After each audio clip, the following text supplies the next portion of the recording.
नमस्कार दोस्तों, कैसे हैं आप लोग। उम्मीद करता हूँ खुश होंगे, मज़े में होंगे। तो दोस्तों, जैसा कि आप जानते हैं, मैं इस चैनल पर लेकर आता हूँ नए नए ऑडियो बुक्स जो होते हैं कॉमिक्स से, नॉवल से और स्टोरीज से। अगर आपको ऐसे कंटेंट पसंद है तो प्लीज़ मेरी वीडियोस को लाइक करें और चैनल को सब्सक्राइब करें, क्योंकि मैं ऐसे कंटेंट लाता रहता हूँ। तो चलिए दोस्तों, इसी नोट पर आज की वीडियो शुरू करते हैं। आज की वीडियो में मैं आपको सुनाने वाला हूँ पहली चोट नॉवल का पार्ट 10। इसके बाकी के 9 पार्ट्स आप ऑलरेडी सुन चुके होंगे, और अगर आपने नहीं सुने तो उनके लिंक्स आपको ऊपर आई बटन से मिल जाएंगे। तो चलिए दोस्तों, ज़्यादा देरी ना करते हुए शुरू करते हैं पहली चोट नॉवल का पार्ट 10। सब कुछ बताकर देवराज चौहान खामोश हुआ। सबकी निगाह देवराज चौहान पर थी। नगीना खामोशी के साथ बैठी हुई थी। चेहरे पर किसी तरह के भाव नहीं थे। ओ देवराज चौहान, बांकेलाल राठौर कह उठा, मारी बात सुनो हो। यो वादो, यो प्रॉमिस हो, हर जगह ना चलो हो। कबो कबो भूलो भी जायो, आँखियों को मुँह धो के गर्दन घुमा ले हो। यो ही दुनिया की रीत हो वो, किसी के वास्ते अपनी जान नहीं गवायो। मारे को देख, हम यहाँ पे अकड़ हो वो, और वो हमारी गुरदासपुर वाली ने मारे को छोड़ के दूसरों से ब्याह रचायो, दूसरों के बच्चों पैदा कर दियो।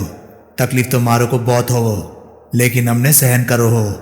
फिर भी उसो को यादों को दिल में रखो को जियो। उसो का लंबो वाला रस्सी का गिलासो याद आयो, जिसमें वो मक्खनों का मोटा मोटा गोल डालो के मारो को दियो। तभी सोहनलाल कह उठा, ये भी तो हो सकता है कि राकेश नाथ झूठ बोल रहा हो। वो झूठ क्यों बोलेगा? देवराज चौहान ने सोहनलाल को देखा। तुम्हें मोना चौधरी के साथ भिड़ाने के लिए। ऐसा वो क्यों करेगा? उसका कोई मतलब निकलता होगा, वो ही जाने, सोहनलाल बोला। देवराज चौहान के होठों पर मुस्कान फैल गई। ऐसा कुछ भी नहीं है जैसा कि तुम कह रहे हो, सोच रहे हो, देवराज चौहान बोला। क्योंकि राकेश नाथ नाम के व्यक्ति को क्या मालूम था कि बंसीलाल के खास हत्यारे से बचते हुए मैं वहां जाऊंगा। उसे कैसे मालूम हो गया पहले से ही कि मेरे रिवॉल्वर में गोलियां खत्म हो जाएंगी? उसे कैसे मालूम हो गया कि मैं ही देवराज चौहान हूं और उस गली में आकर छिप जाऊंगा? ऐसी कितनी ही बातें हैं सोहनलाल, जिनका जवाब नहीं दे सकोगे। जो भी हुआ इत्तेफाक ही रहा। पेशीराम पहले ही कह चुका था कि बंसीलाल को मारने के फेर में मोना चौधरी से टकराव की स्थिति पैदा हो जाएगी, और अब वही सब कुछ होता जा रहा है। पेशीराम ने तो ये भी कहा है कि मोना चौधरी की टक्कर पर उतरोगे तो मारे जाओगे, सोहनलाल ने गंभीर स्वर में कहा। पेशीराम की इस बात को मैं हमेशा याद रखूंगा। बाप, रुस्तम राव ने बांकेलाल राठौर को देखा। देवराज चौहान नहीं मानेला, ये तो मरने की पूरी तैयारी करेला है। तुम लोगों को तभी मैंने बुलाया है कि इसे ये रास्ता छोड़ने को राजी करो। मारे को तो ये राजी हो तो ना लागे हो। अपुन ने तो ये बात पहले ही कहला है कि देवराज चौहान किसी की बात नहीं मानो हो। जगमोहन के चेहरे पर सख्ती छाई हुई थी। सोहनलाल ने जगमोहन को देखा। अब तुम क्या करोगे? जगमोहन ने बेहद गंभीर शब्दों में देवराज चौहान से पूछा। मैं आज ही दिल्ली के लिए रवाना हो जाऊंगा, देवराज चौहान ने पक्के स्वर में कहा। वहां मोना चौधरी को तलाश करके उसे खत्म करोगे? जगमोहन ने व्याकुलता से पहलू बदला। देवराज चौहान ने सहमति में सिर हिलाया। यो तो सीधो होड़ों को नाम ही ना ले हो। बांकेलाल राठौर का हाथ मूंछ पर जा पहुंचा। जादू का डंडा फिरेला बाप, वो ही आखिरी रास्ता होएला। दोनों ने जगमोहन को देखा।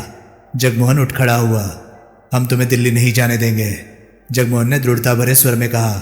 पेशीराम के मुताबिक मोना चौधरी से टकराने में तुम्हारी मौत है, और हम तुम्हें मरा हुआ नहीं देखना चाहते। रुस्तम राव उठा और जल्दी से आगे बढ़कर देवराज चौहान के कदमों के पास बैठ गया। बाप, अपन बच्चों का भी ख्याल करो, देवराज चौहान ने आंखें सिकोड़कर रुस्तम राव को देखा। जगमोहन भी देवराज चौहान की तरफ बढ़ रहा था। अजीब सी दृढ़ता थी उसके चेहरे पर। उसी पल बांकेलाल राठौर उठा और मूंछों को ताव देता आगे बढ़ा। का कहे तो देवराज चौहान, दिल्ली का प्रोग्राम छोड़ोगे नहीं? नगीना अपनी जगह पर बिल्कुल शांत थी। क्या करने जा रहे हो तुम? कहने के साथ ही देवराज चौहान ने खड़ा होना चाहा कि नीचे बैठे रुस्तम राव ने देवराज चौहान की दोनों पिंडलियों को बाहों में जकड़कर छाती से भींच लिया। खड़ा होते होते देवराज चौहान लड़खड़ाकर पुनः सोफा चेयर पर गिर गया। रुस्तम, देवराज चौहान का स्वर कठोर हो गया। माफ करना बाप, अपन तो बच्चा होएला, अपन की जगह तो चरणों में ही होएला। जगमोहन और बांकेलाल राठौर के पास पहुंच चुके थे। होंठ पीछे देवराज चौहान ने दोनों को देखा।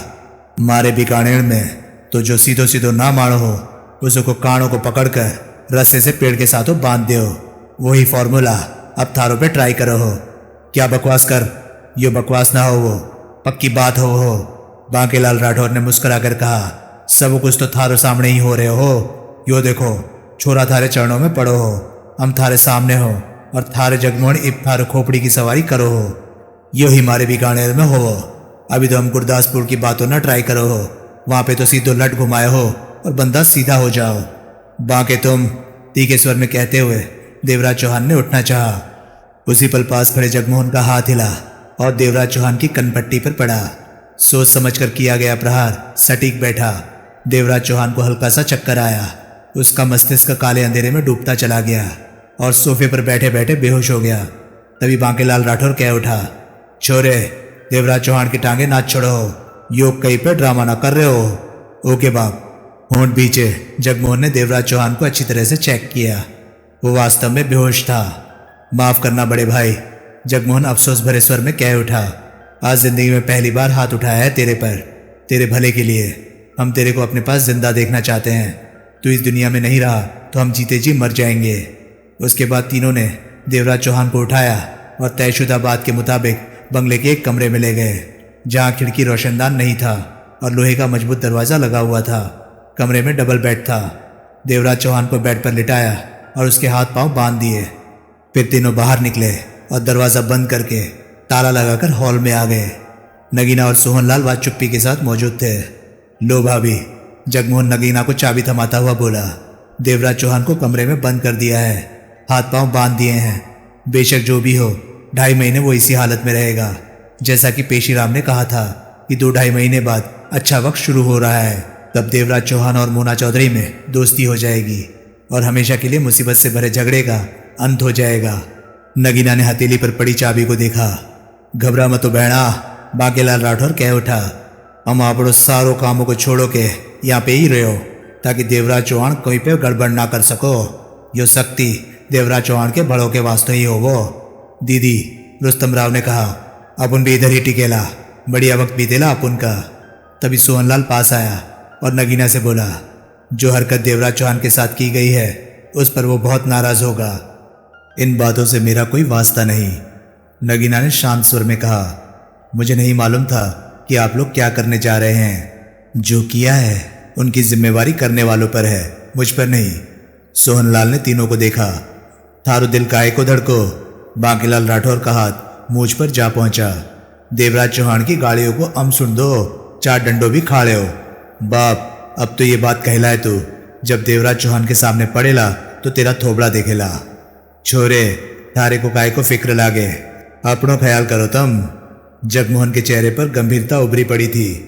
उसने नगीना को देखा, फिर आगे बढ़कर सोफे पर जा बैठा। थके से अंदाज में आंखें बंद कर ली। वहां का माहौल भारी सा हो गया था। तभी नगीना सामान्य स्वर में कह उठी, अब आप सब आराम से बैठो, मैं लंच की तैयारी करती हूँ। तभी जगमोहन ने आंखें खोली और सोहनलाल से गंभीर स्वर में पूछा, हमने कुछ गलत तो नहीं किया सोहनलाल? मालूम नहीं, सोहनलाल ने कहकर गहरी सांस ली। घंटे भर बाद ही देवराज चौहान को होश आया। आंखें खोली, दूसरे ही पल सारा मामला उसकी समझ में आ गया। उन सब ने पहले ही सोच रखा था कि अगर उसकी बात नहीं मानी तो उसके हाथ पांव बांधकर उसे इस तरह बेबस कर देंगे। देवराज चौहान को उनकी हरकत पर गुस्सा भी आया और प्यार भी। बेड पर बंधा पड़ा देवराज चौहान समझ चुका था कि वो उसकी बात नहीं मानेंगे और इसी तरह बांध कर रखेंगे कि वो मोना चौधरी को खत्म करने दिल्ली न जाए और अपनी जान खतरे में न डाले। देवराज चौहान ने बंधनों को चेक किया। दोनों हाथ पीठ पीछे करके सख्ती से बांधे हुए थे और टांगे भी इस तरह बांधी हुई थी कि वो किसी भी तरह खुद को आज़ाद न करवा सके। फिर भी देवराज चौहान ने खुद को बंधनों से आज़ाद करवाने की चेष्टा की। इसी चेष्टा में वो बेड से नीचे आ गिरा, परंतु बंधन ढीले भी नहीं हुए। अब देवराज चौहान के चेहरे पर गुस्सा उभर आया। जगमोहन, देवराज चौहान ने गुस्से से भरे ऊंचे स्वर में पुकारा। जवाब में कोई आवाज नहीं आई। नगीना, जगमोहन। इस बार देवराज चौहान का क्रोध से भरा स्वर और भी ऊंचा था। नगीना किचन में लंच तैयार कर रही थी। रुस्तम राव काम में उसकी सहायता कर रहा था कि देवराज चौहान के पुकारने की आवाज उनके कानों में पड़ी। ये तो देवराज चौहान पुकारेला है, गुस्से में दिखेला, रुस्तम राव के होंठों से निकला। नगीना ने बिना कुछ कहे चाबी निकालकर रुस्तम राव की तरफ बढ़ा दी। चाबी लेकर रुस्तम राव हॉल में पहुंचा। वहां से सबको साथ लेकर उस कमरे के दरवाजे के पास पहुंचा जिसके भीतर उन्होंने देवराज चौहान को कैद किया था। दरवाजा खोलो, जगमोहन ने गंभीर स्वर में कहा। रुस्तम राव ने चाबी लगाकर लोहे का दरवाजा खोला। सब भीतर प्रवेश कर गए। बंधनों में जकड़ा देवराज चौहान फर्श पर गिरा पड़ा था। लो, मारा से जंप मारोगे, नीचे आ गए हो, बांकेलाल राठौर के होठों से निकला। उठाओ, जगमोहन आगे बढ़ा। बंधनों में जकड़े देवराज चौहान को उठाकर उन्होंने बेड पर डाला। देवराज चौहान सुलगती नजरों से सबको देखता रहा। ये सब क्या तमाशा है? देवराज चौहान दांत भींचकर बोला। ये तमाशा नहीं है, जगमोहन ने गंभीर स्वर में कहा। हम तुम्हारी जान बचा रहे हैं। तुम मोना चौधरी की तरफ बढ़ना चाहते हो और ऐसा करने से तुम जिंदगी से हाथ धो बैठोगे। हमें तुम्हारी जिंदगी की जरूरत है। पेशीराम के मुताबिक 2 महीने का वक्त है, निकल जाए तो सब ठीक हो जाएगा और हम 2 महीने तुम्हें इस तरह बांध कर खुद पहरे पर रहेंगे। बकवास मत करो, देवराज चौहान ने गुस्से से कहा। बोलो मुझे, तारी यो बात ही अमड़ा मानो, मारी भी मुच्चों की जड़ होवे के ना होवे। पागल हो गए हो तुम लोग। जो बाप, अपन लोगों ने भी सोच समझकर ये सब किया है। तुम किसी से बात मानने का वायदा करेला तो वो तेरे को कुतुब मीनार से कूदने के वास्ते बोएला, तो क्या तू उधर से कूदेला? ये मेरी अपनी जिंदगी है, जो भी मैं करूं तुम लोगों को क्या, तुम्हारी जिंदगी के साथ हम भी बंधे हुए हैं, जगमोहन ने गंभीर स्वर में कहा। हमें अपनी जान से जितना प्यार है उतना ही तुम्हारी जान से भी है, तभी तो ये सब करने के लिए हमें मजबूर होना पड़ा। देवराज चौहान ने क्रोध से जगमोहन को देखा। तुम लोग मेरे बंधन खोलते हो या नहीं? देवराज चौहान वास्तव में गुस्से में आ चुका था। बंधन खोलने में हमें कोई ऐतराज नहीं, जगमोहन ने उसी लहजे में कहा। इस कैद से हम तुम्हें पूरी तरह से आज़ाद कर सकते हैं, अगर तुम अपने मुंह से कह दो कि 2 महीने तक मोना चौधरी को खत्म करने की नहीं सोचोगे। ये सब क्या बकवास लगा रखी है? बाप, ये इसी तरह बंदेलाई फिट होएला तो छोर है, हम कैसों को खोलन लागो हो। थापर को जब तुम्हारी इस हरकत का पता चलेगा तो वो, देवराज चौहान ने कहना चाहा। थापर साहब से मारी बात हो गयो थारो बारों में। थापर साहब ही हमको कहो कि जैसो भी हो थारो को मोना चौधरी के पीछे न जाने दो। थापर साहब से ये बातों लिख कर ला दो या थापर साहब को यहाँ पे हाजिर कर दो। जो हुक्म जाओ हम वो पूरा कर दो। देवराज चौहान के दांत भिज गए। नगीना कहाँ है? दीदी सबके वास्ते लंच तैयार करेला। कुछ देर ठहरो, हम थारो को अपने हाथों से शाही पनीर खिलाओ। जैसो कभी मारी गुरदासपुर वाली मारो को आमों के पेड़ों के नीचे बिठा करो, मारे को प्यारों प्यारों से अचारों के साथ रोटी खिलाओ। दिमाग खराब हो गया तुम सबका, दांत भींचे देवराज चौहान कह उठा। बाहर चल लो भाई, मारे को शाही पनीर की भूख लागो हो। बांकेलाल राठौर का हाथ अपनी मूछ पर पहुंच गया। नगीना बहन, खानो बहुत बढ़िया बनाया हो, चाबी रखेला दीदी। किचन में प्रवेश करते रुस्तम राव बोला। काम में व्यस्त नगीना पलटी और चाबी लेते हुए कहा। क्या कह रहे थे? खोलने के वास्ते कहला देवराज चौहान। उसे बोला कि वो मोना चौधरी के पीछे नहीं जाएला तो उसे खोएला, पर वो नहीं मानेला। रुस्तम राव ने गहरी सांस ली। हाथ पांव बंधे होने की वजह से उन्हें तकलीफ हो रही होगी। वो तो होएला दीदी, पर यह तकलीफ बेटर होएला जान जाने से। नगीना ने कुछ नहीं कहा, काम में व्यस्त हो गई। लंच तैयार हो चुका था, दिन बीत चुका था। देवराज चौहान कमरे में ही रहा, बंधनों में कैद। लंच और अब डिनर उसे खिला दिया था। इस बीच नगीना एक बार भी देवराज चौहान के सामने नहीं गई थी। देवराज चौहान क्रोध में झल्लाया हुआ था। दिन भर वो बंधनों को खोलने की भरपूर चेष्टा कर चुका था, परंतु मजबूत बंधनों की वजह से उसे सफलता नहीं मिली। गंभीरता में डूबे जगमोहन ने फिर कोशिश की थी कि देवराज चौहान कह दे कि 2 महीने में वो मोना चौधरी से दूर रहेगा, ताकि वो उसके बंधन खोलकर उस पर से पहरा हटाया जा सके। परंतु देवराज चौहान ने सख्ती से उसकी बात मानने से इनकार कर दिया था। सोहनलाल ने भी पूरी कोशिश की थी कि वो अपनी बात से पीछे हट जाए, परंतु कोई फायदा नहीं हुआ। रात के 11 बज रहे थे जब कमरा बंद करके वो सब नींद लेने के लिए चले गए थे। दिन भर से बंगले में उठने वाला शोर अब थमसा गया था। रात के 2:30 बज रहे थे। देवराज चौहान की आंखों में नींद नहीं थी। उसकी हर सोच इस तरफ थी कि वो कैसे यहाँ से आज़ाद हो। इतना वो महसूस कर चुका था कि ये लोग इसे यहाँ से निकलने नहीं देंगे। लंबे समय से हाथ पांव बंधे होने की वजह से जिस्म अकड़ता सा महसूस हो रहा था। शरीर के कई हिस्सों में दर्द भर आया था। उसी पल देवराज चौहान की आंखें सिकुड़ी। रात के गहरे सन्नाटे में दरवाजे का ताला खोले जाने की मध्यम सी आवाज़ उसने सुनी थी। नजरें दीवार पर जा टिकी। धीरे धीरे बेआवाज सा दरवाज़ा खोला जा रहा था। दरवाज़ा खुला। अंधेरे में जो साया चमका देवराज चौहान ने फौरन पहचाना। वो नगीना थी। देवराज चौहान की सिकुड़ चुकी आंखें नगीना पर ही रही। कमरे में 0 वॉट का बल्ब रोशन था। ऐसे में मध्यम सा सब कुछ साफ साफ नजर आ रहा था।